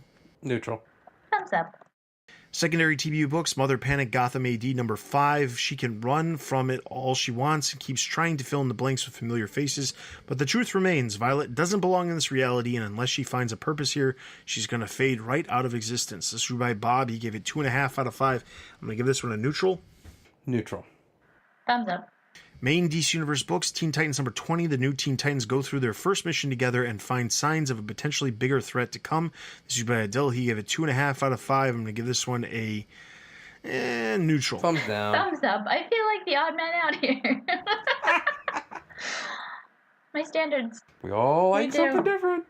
And if you have been following along with Teen Titans, or if you haven't been following along, and you remember with us talking about it last month, there was a cliffhanger, which was that did Damian shoot Black Mask in the head? And the answer was no. For anybody who thought he might have, he's decided to keep villains in his own little prison underneath his base. So there's that. I think that's why I liked it. It was so messed up. I was like, I want to know what is going on so bad. It does seem like an odd choice. Like, in some ways, it's not really any worse than, like, you know, Arrow, Flash, or I was going to say Flash, where they keep them in the pipeline for all this time. And it's like, it's not even a cell. There's not even a bathroom. The logistics of this doesn't make any sense. Dude, but the CW loves it. Arrow's got his own little island prison. Like, yes, had his own island Had prison. his But own yes, little but those island were at prison. least, those were actually cells, though. So, like, that at least but made still, sense. you're on a deserted island with, like, what do you got? Like an automated thing spitting out, like, rice cakes and water? Like, Yeah. it's not good. You can't run a prison. You're a superhero. Stop.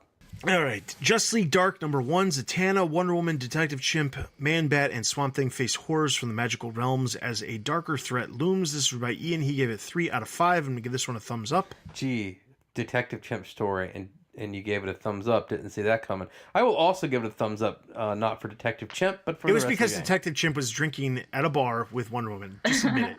That was cool. I'm a big Zatanna fan. Always have been. Abstain. I didn't have time to read it. I'll read it later.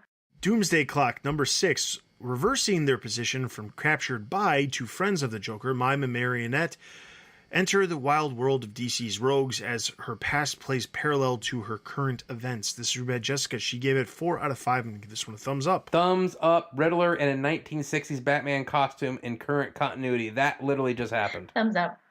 DC Beach Blanket Bad Guys Summer Special #1. The villains of the DC Universe take over in this collection of 10 summer-themed short stories. This is by Paul. He gave it 3.5 out of 5. I'm going to give this one a thumbs up. Thumbs Abstain. up. That was so much fun. It was.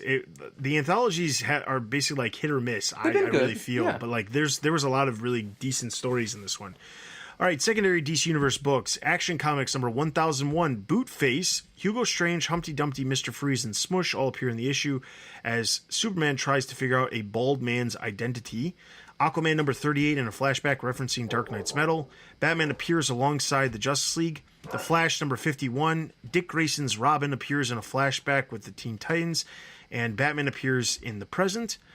Which, if you read the Flash 51, Batman appearing in the present, there was some weird artistic choices that they did with Batman's cowl in that one. The Hellblazer #24, Huntress appears in the issue as well as her father in a ghost form. The Silencer #7, Talia al Ghul appears in a dream sequence while Leviathan continued to play a major role in the series. And then finally, TBU trades and hardcovers. We have Batgirl and the Birds of Prey, Volume 3, Full Circle trade paperback. Batman and Robin Adventures, Volume 3, trade paperback. Titans, the Lazarus Contract trade paperback. Suicide Squad, Volume 6, The Secret History of Task Force X trade paperback. Batman Volume 6, Bride or Burglar trade paperback, the new Teen Titans Omnibus Volume 3, new edition hardcover, Trinity Volume 3, Dark Destiny trade paperback, the DC Universe by Mike Mignola trade paperback. That is everything from the past 2 weeks. If we gave it a thumbs up, thumbs down, or a neutral, all of those comics have full reviews over on the website for you guys to check out, so be sure to do that. So before we dive into listener Q&As, take a quick minute to talk about our Patreon. If you have supported us on Patreon, thank you. Real quick, we want to say thank you to a couple of our supporters. Captain DC, Robert Lewis, Ian Miller, Donald Townsend, Real No Deuces, and Anthony. Thank you very much for supporting us at the $10 and up tiers. We greatly appreciate that.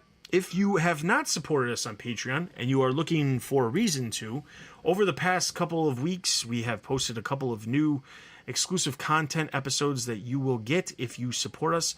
Just supporting us at a $3 level, you'll be receiving 2 episodes of TBU Raw, which is me and Ed randomly talking about a hot topic. Over the past 2 weeks, I released an episode which we talk about basically trailer reactions to Titans, Aquaman, and Shazam, so that's available. And then the TBU Extra for the month was Catwoman number 1 earlier in the month, and the second one that we did was Deathstroke number 33, which we talked about earlier. And then obviously the other TBU Raw was DC spoiling Batman number 50. So if you are interested in all that extra content, it's there. You get TBU Raw at the $3 level. At the $10 level, you get the episodes of TBU Extra. At the $20 level, you get the unedited Raw versions of the Comic Cast 6 days earlier, and then there's a higher tier as well. So, but there's also all kinds of other stuff that you get too. So definitely check out Patreon if you haven't. There's merch that you earn by supporting us. There's entries into a sweepstakes as well as the actual reveal of what the sweepstakes items are. All kinds of stuff. So be sure to check it out if you haven't. And then obviously if you are unable to support us on Patreon but still would like to support TBU in some way, we're always looking for people to review comics, graphic design, website design, all kinds of different things, audio editing, video editing, any of those talents that you have that you might want to share with us to help support TBU. Just shoot me an email at tbu@thebatmanuniverse.net. So with that being said, we're going to jump straight into our listener Q&As.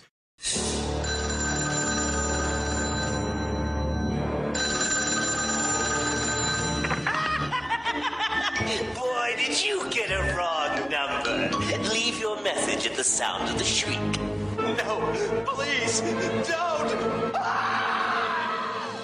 I noticed that there was 2 comments from the last episode, but just before we started recording, there was actually a new comment posted on episode 252, which relates to something that we talked about before from a listener. So the first comment is actually coming from 252, but it was just posted in the past week. So this comment is coming from Kalinsky, and if you remember, Kalinsky was the one who a couple episodes, I believe it was in 251, he left a comment, he or she, I'm sorry, I don't actually know if it's a he or she, I'm just assuming it's a he, but that's probably a bad assumption, because I don't know.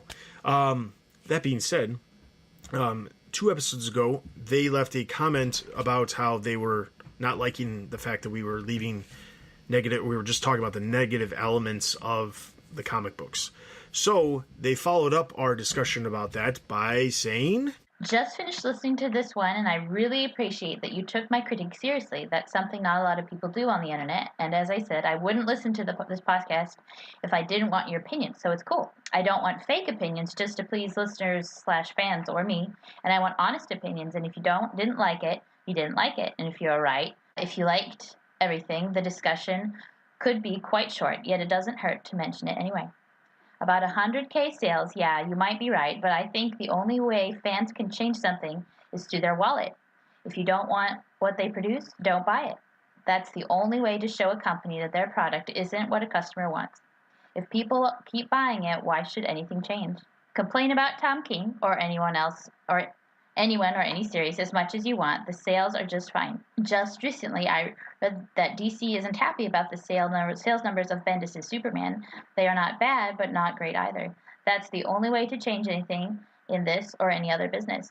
Series get canceled because of low sales and not because DC doesn't like it anymore. And about number 50, oh well, I am just disappointed, and as weird as it sounds, I am already looking forward to episode 253. Usually listening to it on my way to work, so it takes a while sometimes. because I'm 100% sure that I will share your opinion on this. I still think Tom King is very invested in this comic, but that interview I read by DiDio and Lee was everything but reassuring. It seems like the writers are ready to develop characters like Batman into something new, but DC doesn't want to let it happen. Anyway, thanks for considering my comment. So, no problem. Obviously, we appreciate all of our listener comments, and I'm glad that you understood where we were coming from with our response and that you appreciated it, because quite honestly, we appreciate our listeners. We appreciate especially the listeners who take the time to leave us a comment, because that's your time, and your time is yours. It's not ours. So you giving us your time by leaving a comment, it's greatly appreciated. You'll obviously get to 253, and when you listen to 253, we did obviously agree with you. Ed was extremely, I was angry, extremely upset. So I know you're a couple episodes behind, but eventually when you get to this one, you'll hear this comment being read and you'll hear our comments. But yes, it does definitely in some ways feel like the writers want to move some of the characters forward, and DC as a company wants them to stay in that like evergreen phase where they just never change.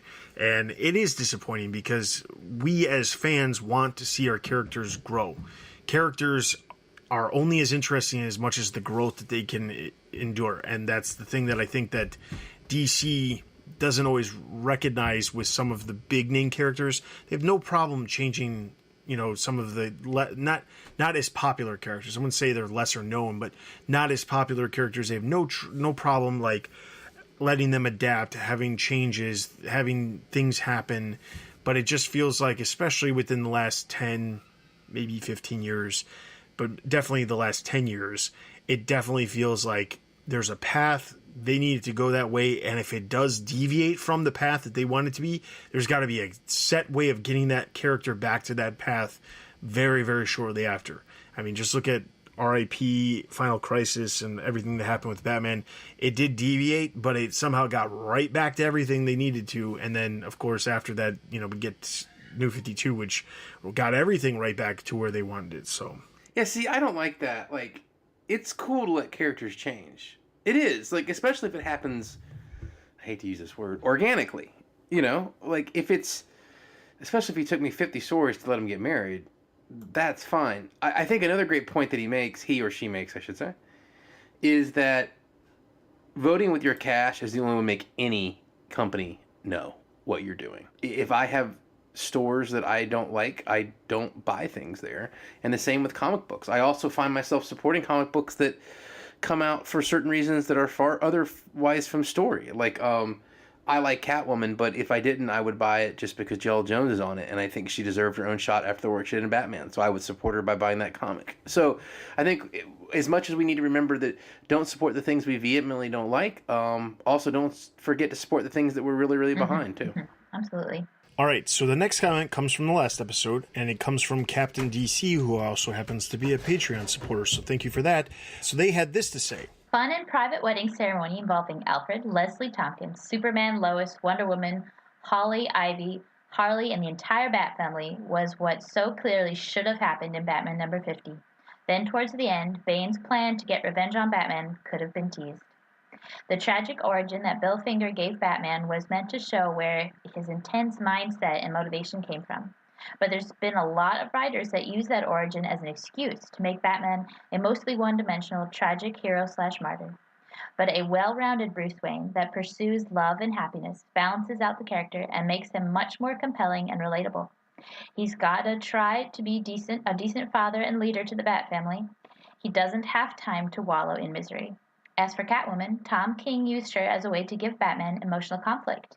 Her having to self-sacrifice by stupidly taking the blame for Holly Robinson's killing spree and believing that having misery and pain is the only way Batman can be effective. Regardless of whether or not Dan DiDio also allows her to eventually marry Batman, I'm really hoping that Joelle Jones will enhance what Paul Levitz, Len Wein, and Ed Brubaker did with Selina and have her finally reach her potential as a character. So I don't have a lot to say about the wedding because I feel like we beat that horse, and I'm sure we'll beat it again at some other point. But the Catwoman stuff is interesting because I definitely agree with hopefully whatever happens with Catwoman as a series going forward is something that advances the character and isn't just like a holding place for the character until she pops back up in Batman. And I don't feel like it will be that. Obviously, from the first issue alone, I don't see that happening because it definitely feels like Joelle Jones is literally trying to make Catwoman go, create her own path instead of having to be attached to Bruce Wayne. And as much as I'd like it to be attached to Bruce Wayne and Batman, I have no problem having a story that is quality and having Catwoman have her own series. I enjoyed Guinevere Valentine's Catwoman story that was in the Catwoman series from the New 52. I didn't like what was happening prior to Guinevere Valentine's story, but the thing is, like, I feel like there's a lot of really good Catwoman stories out there that have occurred in her own series, and I hope that that is the direction, and I hope that whatever they're doing, whatever Joelle Jones has planned for the character, she has a clear process that isn't necessarily going to be affected by whatever's happening in Batman. I mean, as much, and I say that with someone who wants the character to be involved with Batman, but I say that also with the idea that I know that the character can be a super successful character by itself without having to be directly attached to Batman. Yeah, it'd be interesting to see how much, and I'm dreaming, I know this won't happen, but have Selina's character develop in her own book and then come back changed in Batman. But that would involve Joelle Jones and Tom King talking about the character and where the story is going. Maybe we need to set them up on a go-to meeting or something, because that's a good idea. Okay, and our final comment comes from Real No Deuces, also a Patreon supporter, so thank you. And his comment came from Twitter. Love the Monkey Watch. Some wise-ass suggestions the host talked about themselves more in a survey years ago. That's right, and I distinctly remember that survey. Some of you who have been around for a long period of time know that I've had surveys on the site to get a better understanding of what you guys would like and what you would not like, or what you'd like us to get rid of, I guess. This is a better way of putting it. And this was a suggestion, and I took the suggestion and, read it, and I'll be honest, I thought to myself, well, that doesn't fit within the structure of what we need to accomplish. But I have grown and I have learned that Gotta learn this guy's a lot about structure. Yes. It's all about structure with me. I have learned over the years that the best way to, embrace the fans is to really have the fans understand who we are as individuals, not just a comic book reviewer or just as a podcast host or just as someone who talks about Batman. So that all being said, hey, guess what? It's that time of the show where we got some Monkey Watch.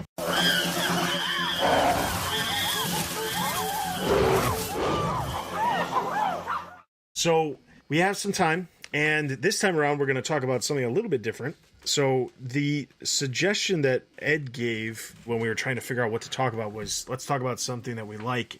I was like, well, that's a little broad topic, and honestly, we've got potentially tons of episodes going forward that we could potentially be doing Monkey Watch, and as long as we get to a point where we have the time to do it, we're going to do it. So I decided to narrow it down, and so this time around we're going to talk about our favorite film franchises. Obviously, it could be DC related, it could be Batman related, but we're going to talk about some of our favorite film franchises. So just so that we don't step on top of each other and repeat things, I'm going to let Steph go first, let her say a couple of her favorite franchises, and then if Ed or I, either one of us actually enjoy one of those franchises too, we can chime in and talk about it briefly, but I don't want to talk about, the Harry Potter films 3 separate times. Well, I have more than a couple. But since you allowed DC stuff, the DC animated universe, I think there's maybe 1 or 2 of the animated movies that I didn't like so far, and they've made quite a few. So I've really enjoyed those. The MCU, I don't read Marvel comics, but I do like the movies. It's been pretty fun. Star Wars, obviously.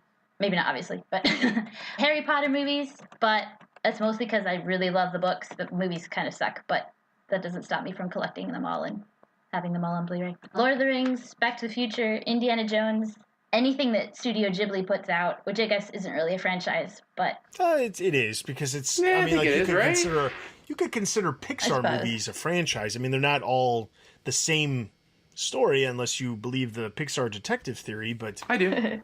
I'm not gonna. I don't want to get into that. That's a rabbit hole. That could be a whole other monkey watch. Probably. But yeah, I mean, like I would agree with that only because, and I'm familiar with Studio Ghibli because my wife loves those movies, and every time they come out with a newer edition, we have to buy it. So Yep. Hunger Games because I'm still a girl. Oh, the Red Curtain trilogy. Those are the Baz Luhrmann movies: Strictly Ballroom, Romeo and Juliet, and Moulin Rouge. Those are oodles of fun. Mission Impossible. I'm dying because I haven't seen that last one yet. Die Hard. And then the Cornetto trilogy, which is the Edgar Wright movies with Simon Pegg and Nick Frost. So Shaun of the Dead, Hot Fuzz, and The World's End. So that's 13. 13 franchises that I love. So I'm all over the Simon Pegg one. I love those movies. They're fantastic. It's funny, I always thought Hot Fuzz was my least favorite until I rewatched them recently, and now I think it's my favorite. Same for me. It was my least favorite, and now it's my favorite.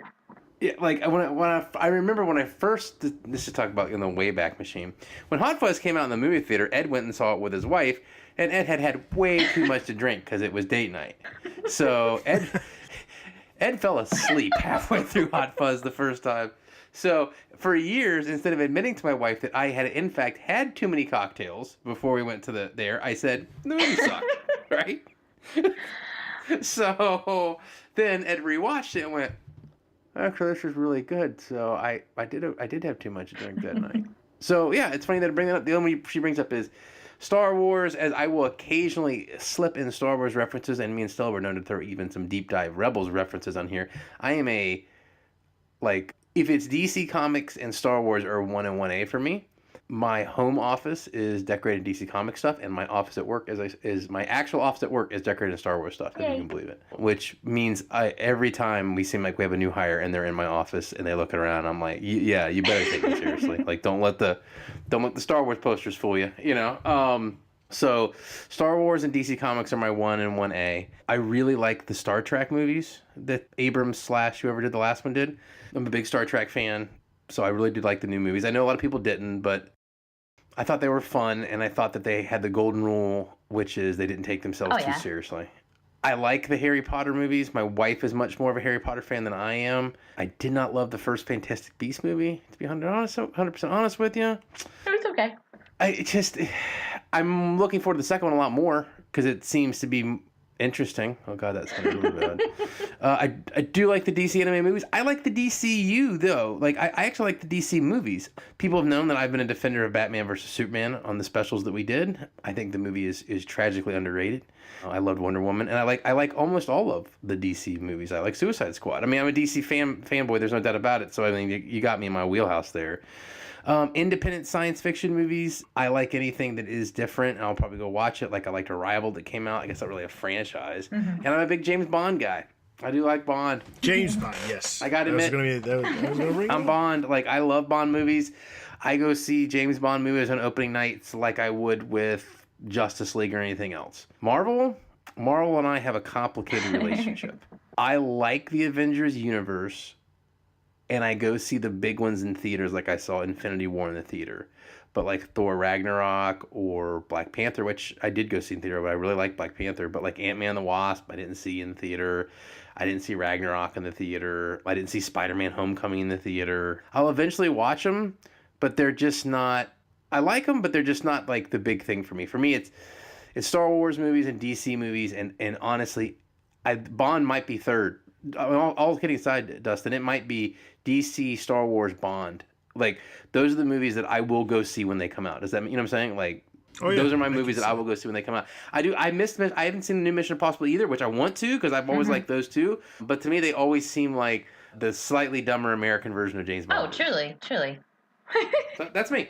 Okay, so yes, James Bond with me. James Bond was outside of... So obviously I love DC films, the original Batman movies, the Dark Knight trilogy. Oh, sure. That's a given. Like, who doesn't like those? Those are, yeah, right. Those are givens, no question asked. You know, as much as there's been problems with the current DC film slate of stuff that's been happening, I still will go see them, you know, the day that they come out, you know, the first showing that they have, buy tickets for opening night.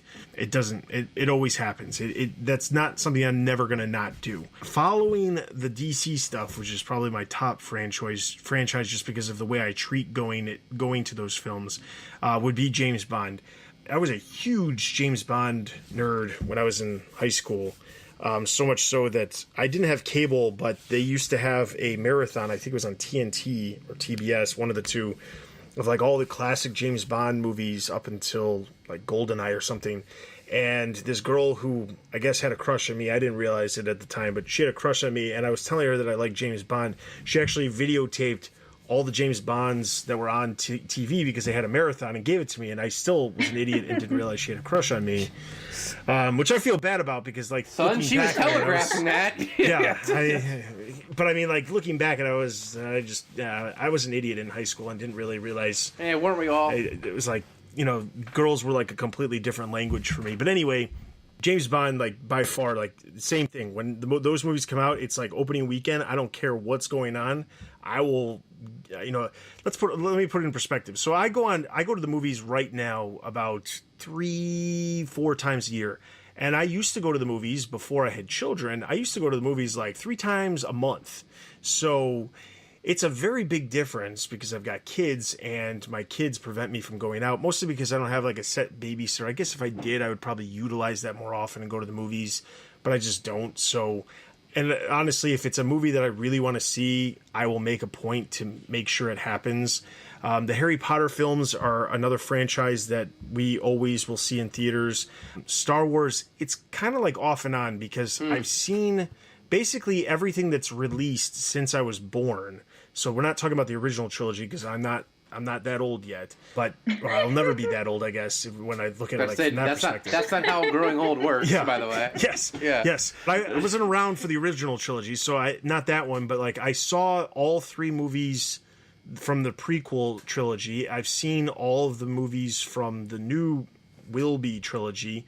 The only one I haven't seen in theaters was Solo, and that's literally the only one that we didn't see in theaters. Everything else we saw in theaters since they've been making Star Wars movies since I was born. So like we'll see those, but again, it's not something that like if I didn't get to see it, I'm not going to get super upset.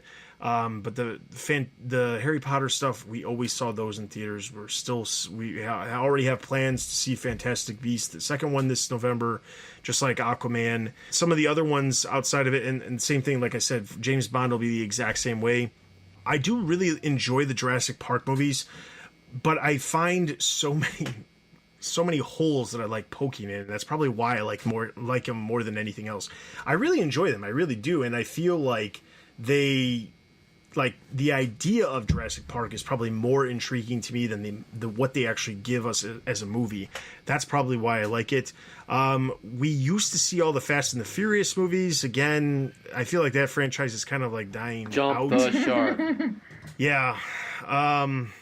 So the other one that I really, really like is the Planet of the Apes. Shock! No way!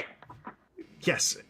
Yes, of course, this is not... Okay, it obviously has to do with the monkeys, and the apes, I should have to clarify that. The apes, years ago when I was a kid, they used to play some of the reruns of the Planet of the Apes movies, and like on Saturday afternoons, you know, just because they were older movies, they were like 30 years old, so they were on... You could watch them on Saturday afternoons and stuff. And I watched some of them, and I thought they were good. But honestly, the newer group of films, the trilogy that came out of, you know, Rise of the Planet of the Apes, Dawn of the Planet of the Apes, and War for the Planet of the Apes, those movies are amazing. The effects in those movies is insane. Like, clearly, there are certain movies that do effects really, really well, and there's other movies that, like, they do effects, but you can still you can tell that it's effects, like special effects. But, like, with the Planet of the Apes, those movies are done so well, and they have to be done on like a really decent size, but not like a giant budget, because they're not humongous blockbusters. They don't make like, you know, like $500 million by any means. They're modest. They make a modest amount of money, but they have to have a budget to like do those effects. So it blows me away by how good those movies look. And I will admit, honestly, in the last 5 years, I've only seen about one movie that I can remember that I cried during, and it was War for the Planet of the Apes. That movie had a sad ending. So the monkeys made you cry again? Yeah, not just because of the monkeys. Some older ones. Some older ones that I also really like, not super old, but Ocean's 11. I haven't seen the new Ocean's 8 movie. I know it ties into it loosely, but The Ocean's movie, I love heist movies. Those are always really fun.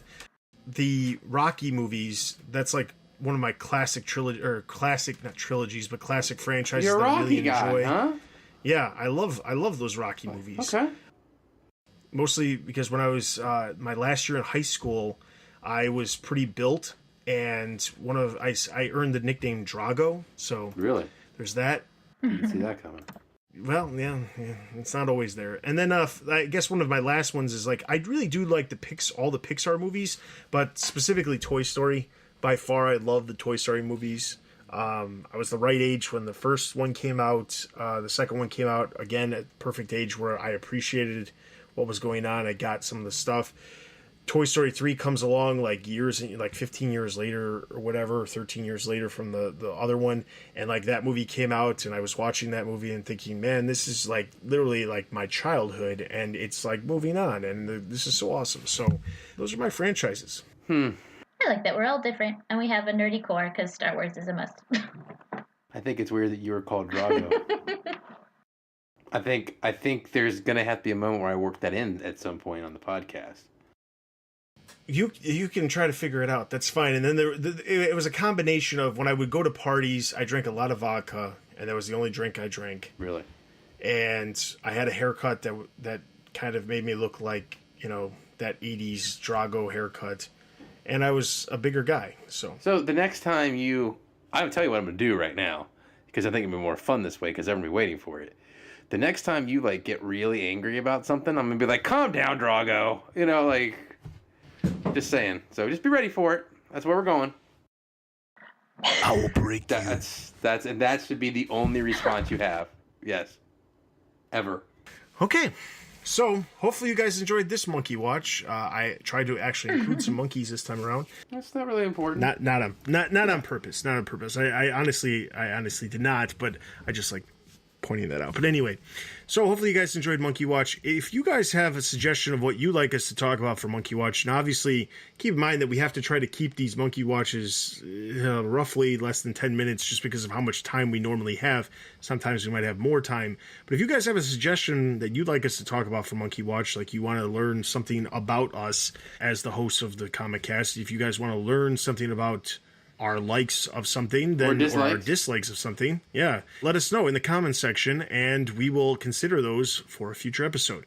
So with that is everything for this episode. I want to remind everybody to head over to the website for all the latest news related to movies, TV, merchandise, video games, and of course the comics. Also be sure to check out all the other podcasts. As you're listening to this, there have been new episodes of Bat Fans, Robin Everyone Loves the Drake, the TBU commentaries, Back Row to Oracle. So check out all of those. There's also the last episode of Bat Books for Beginners. Just a quick note. So I made a mistake, and Jerry and Chris ended up reviewing the wrong series because I gave them the wrong assignment. So if you are looking for Bat Books for Beginners, it was pulled because we covered the wrong thing. And as I've said multiple times, structure is everything, and that reading list has to be on par with what it should be. So they will have a new episode of Back Row Redemption next week as you're listening to this, a week from the Friday that this releases. Back Row Redemption will be out there, and then right around the corner we'll be seeing another Robin story. So be sure to be on the lookout for that. Also, follow us on Facebook, Twitter, and YouTube for all the latest news and videos from the Batman universe. Also, be sure to leave us reviews on iTunes. Those are always greatly appreciated. And they're always greatly appreciated if you give us a positive review. I mean, if you're going to give us a negative review, just write us in the comments section telling us we suck, and that'll be fine. Yeah, the ones where people complain about me being a Scott Snyder sycophant is, no, that's okay. I got the point. We don't need him anymore. we know it. Everybody who listens to this knows that that's the case. I guess iTunes reviews aren't really what they used to be anyway, so it's not really that big of a deal. I don't even know why I really ask for the reviews anymore because we get like 1 or 2 reviews a year, and honestly, it's mostly people who are just pissed off at us. So, but if you like to put a positive one out there, we'll take it. Yeah. We'll take it. And of course, if you want to support us on Patreon, there's tons of rewards. So just go to patreon.com/thebatmanuniverse.net or the Batman Universe, I should say, and then you'll find our Patreon account. And you can check out what rewards you would like to receive from the Batman Universe. So with that is everything for this episode. This is Dustin. This is Ed. And this is Steph. And this has been the Batman Universe Comic Podcast. We'll see you guys in 2 weeks.